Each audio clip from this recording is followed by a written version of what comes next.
আসসালামু আলাইকুম, welcome to আয়াত ব্লগ। সবাই কেমন আছেন? আলহামদুলিল্লাহ, আমিও ভালো আছি। তো আবার চলে আসলাম আপনাদের সঙ্গে আজকে কি রান্না করেছি এবং মেয়েকে কি খেতে দিছি এটার ভিডিও নিয়ে। প্রথমে ভাতটা চুলায় দিলাম, দেখেন ভাত হয়ে গেল। আজকে করলা ভাজি করব।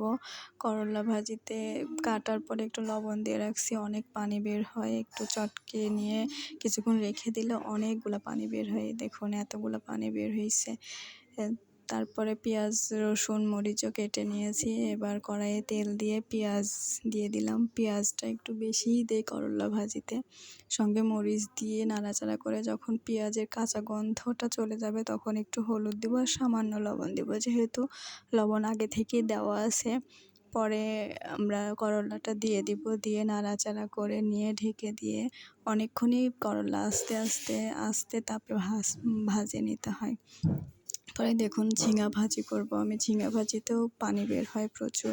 তো করলার তেল বাঁচছিল, সেই তেলের মধ্যে আমি আরেকটু তেল দিয়ে পেঁয়াজ রসুন মরিচ ভেজে নিলাম। কাঁচা গন্ধ চলে যাওয়ার পরে হলুদ দিয়ে দিছি, একটু সামান্য লবণ দিয়ে দিছি।